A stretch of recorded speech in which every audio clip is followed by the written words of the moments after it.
वंश को भयानक सत्य पता चल गया था, जिसकी वजह से उसका मुंह बंद कर दिया गया। वो सत्य ये है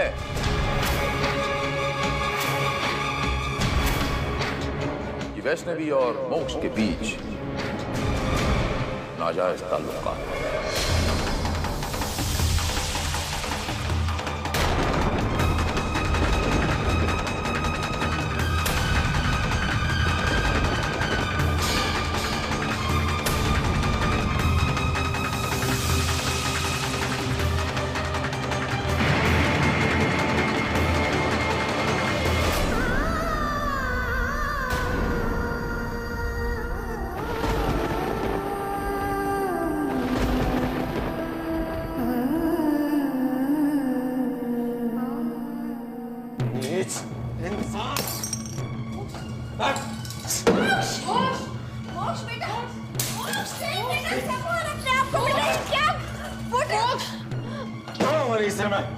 संभाल अपने आप को बेटा। मोक्ष ये जानवर मेरे खिलाफ बोलता मुझे मंजूर था, लेकिन वैष्णवी के खिलाफ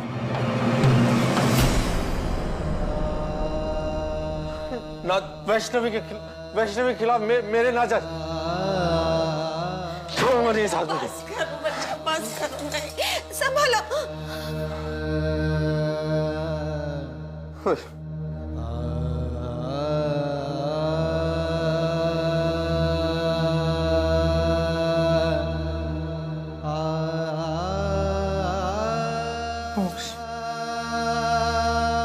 कोई इंसान इतना गिरा हुआ कैसे हो सकता, इतना नीच।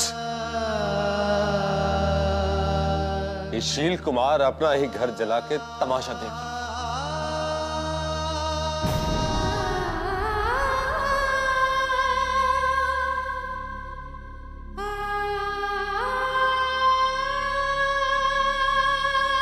मधुरा, क्या हुआ तुम्हें? शील कुमार ने मुझ पर और वैष्णवी पर जो इल्जाम लगाया है, तुम उसे सच तो नहीं मान बैठी हो? मैं तुमसे कुछ पूछ रहा हूं। बात आपकी नहीं है मोक्ष कि आप पर इल्जाम लगाए। शायद एक बार के लिए मैं इस बात पर यकीन भी कर लेती, लेकिन बात वैष्णवी की है, उस पवित्र काया की है जिसके लिए अगर साक्षात भगवान भी आसमान से धरती पर आकर मुझसे कहेंगे, तब भी कभी मैं यकीन नहीं कर सकती। वो शील कुमार अपनी जात दिखा रहा है।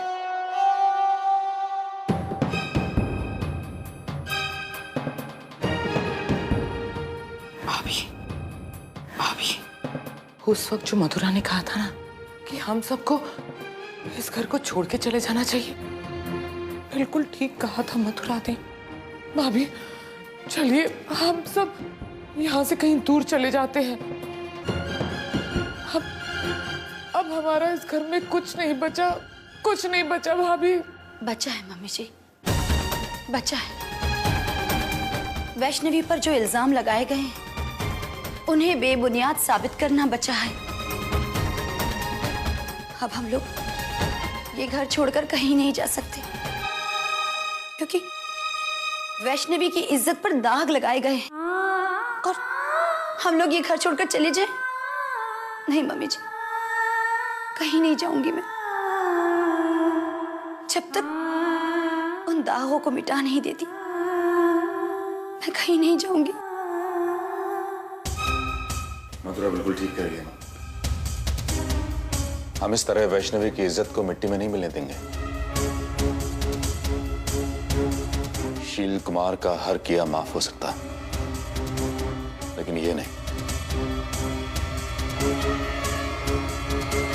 ये बिल्कुल भी नहीं। इंसान अक्सर अपने आप को बहुत बलवान समझने की गलती कर देता है। तुच्छ हैं हम सब, निर्बल हैं, तिनके की तरह उड़ जाएंगे अगर वो चाहेगी तो। मैं सिर्फ माता रानी का आदेश का पालन करता हूं कमिश्नर साहब। तो इस मौके पे आज मैं ये कहना चाहता हूं माता रानी के आदेश से कमिश्नर साहब की सत्य का साथ कभी नहीं छोड़ूंगा, सत्य के मार्ग पे चलूंगा और यही माता रानी का आदेश है। और माता रानी का बताया हुआ मार्ग इस क्षण यह है कि हमें सत्य के गंडासे से झूठ का वध करना। अगर इस सत्य के उपासक को माता रानी ने चुना है, मेरे ही घर को चुना है, तो कोई बात नहीं, यही सही। बस मैं यही कहना चाहता हूं कि मैं अपने धर्म का पालन करूंगा और आपसे भी यही उम्मीद करता हूं कमिश्नर साहब कि आप भी अपने धर्म का पालन करें। बोलो जय माता दी। जय माता दी। सत्यमेव जयते। आइए मजी, आइए। यही वो बच्ची है जिसकी देखभाल आप कर रही हैं। देखो कौन आया, कौन आया, देखो बेटा।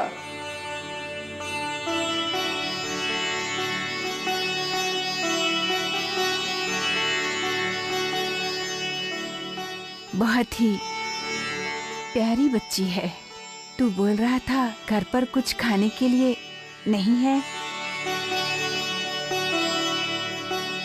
तू ऐसा कर, बाजार जाकर सब्जी तरकारी ले आ, मैं पका लूंगी। और जब तक तू नहीं आता मैं इस बच्ची का ख्याल रखती हूँ, थोड़ी जान पहचान हो जाएगी। जा बेटा, तू सामान लेकर आ। हाँ, हाँ।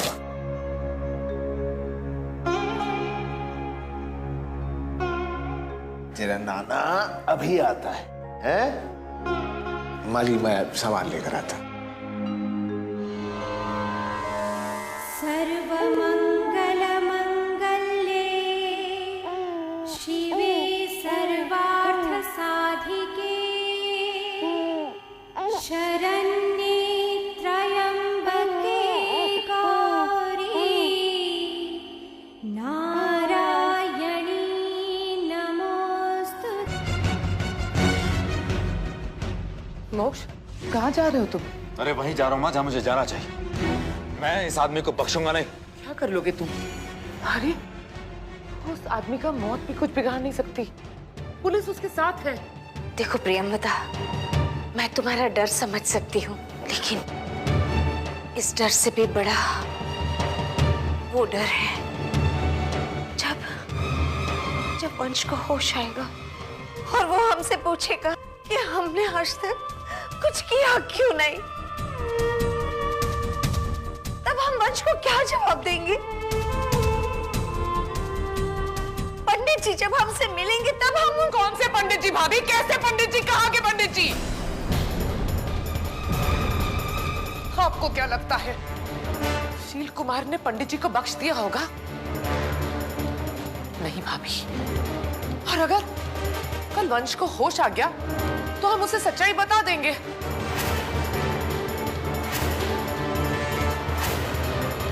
उसे सच्चाई सुननी भी होगी और माननी भी होगी। मुझे तो लगता है कि भगवान भी शील कुमार से हार चुका है, इसीलिए तो ये सब हो रहा है हमारे साथ। मोक्ष, मोक्ष कहीं नहीं जा रहा। सुना तुमने मोक्ष? और इसके आगे मुझे कुछ नहीं सुनना, कुछ नहीं।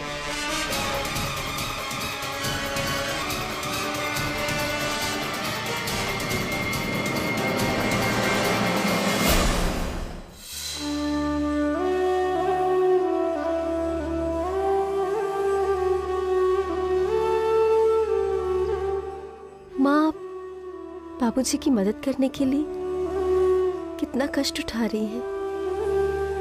माँ आप तो देवी हैं, आप अपने चमत्कार से कुछ भी कर सकती हैं।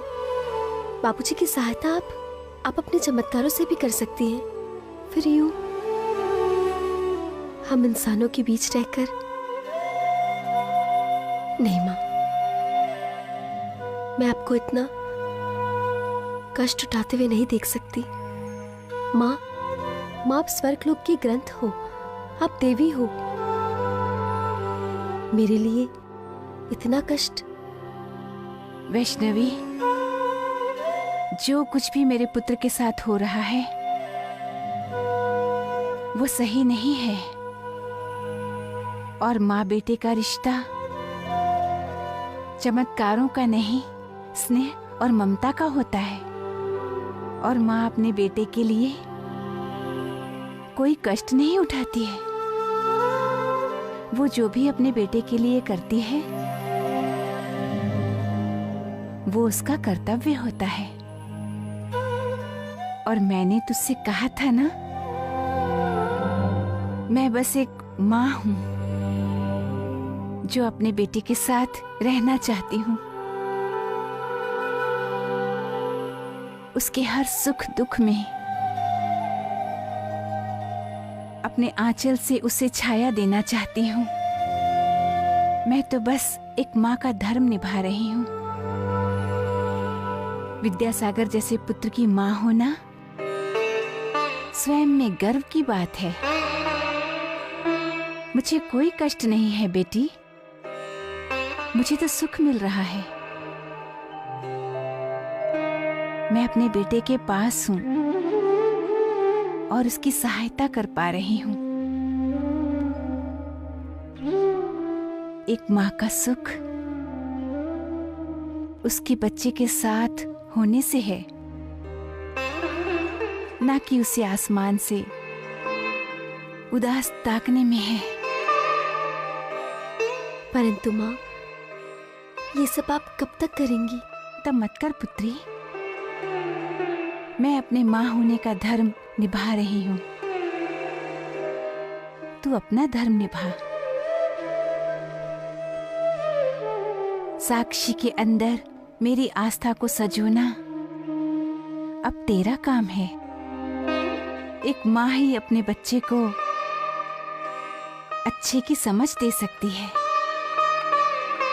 उसे भी वो संस्कार दे, वो बल दे जो तेरे अंदर है।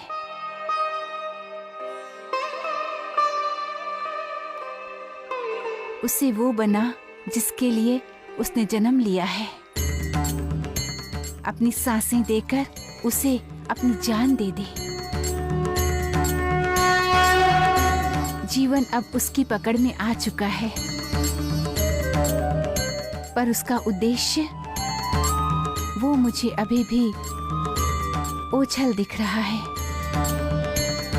उसे उसकी आंखों के सामने साफ करके लाना अब तेरी जिम्मेदारी है। कार्य कठिन है, पर शुरुआत हमें अभी से करनी है। तू अपनी बच्ची को संभाल, मैं अपने पुत्र को संभालती हूँ। अब हमें यही करना है।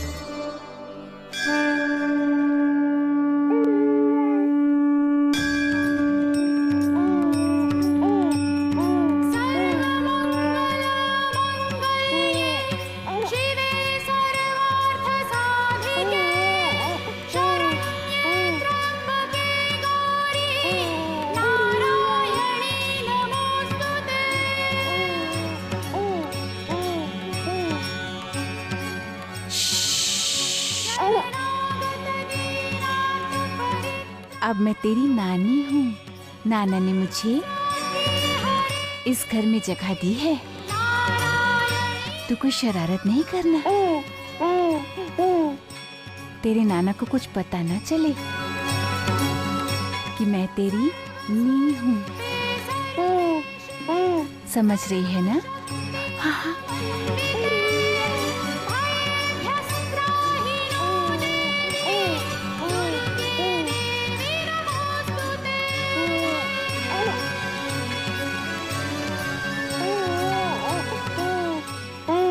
आपको देखकर ऐसे खुश हो रही है जैसे कि आपको पहले से जानती है, हैं?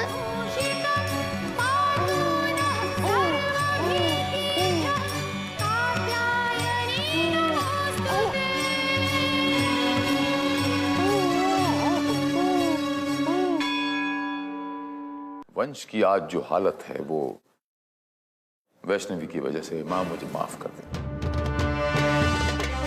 वंश को अनक सत्य पता चल गया था जिसकी वजह से उसका मुंह बंद कर दिया गया। वो सत्य ये है कि वैष्णवी और मोक्ष के बीच नाजायज ताल्लुकात हैं।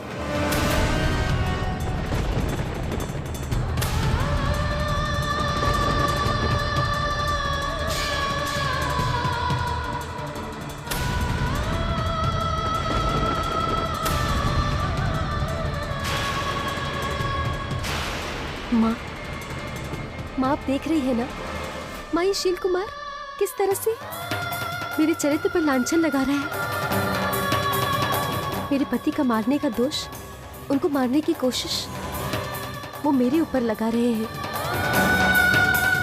माँ मोक्ष भैया ने हमेशा मुझे अपनी छोटी बहन की तरह माना है। वो मेरे बड़े भाई के समान है। और किस तरह से ये नीच इंसान एक भाई बहन के रिश्ते पर लांछन लगा रहा है। ये मेरी मौत पर दाग लगा रहा है। माँ आपके दिए गए भरम पर न जाने ये राक्षस क्या क्या कर रहा है।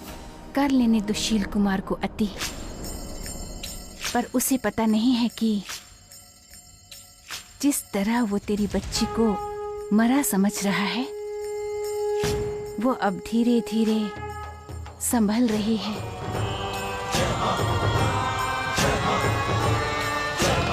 अभी उस दानव का समय चल रहा है,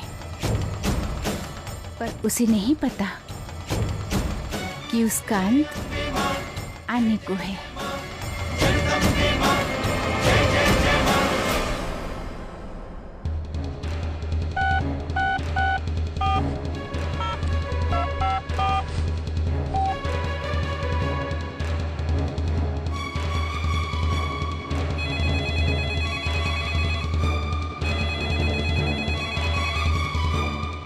हेलो हेलो हेलो।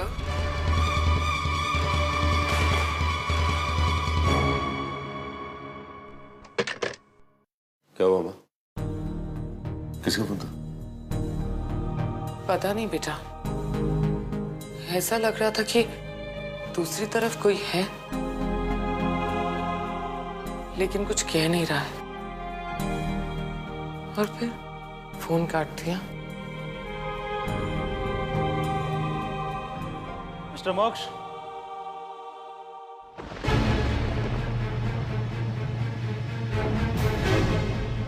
जी? आपको हमारे साथ पुलिस स्टेशन चलना होगा। Police station? क्यों? आपसे कुछ पूछताछ करनी है। किस बिना पे आप मुझे पुलिस स्टेशन ले जाना चाहते हैं?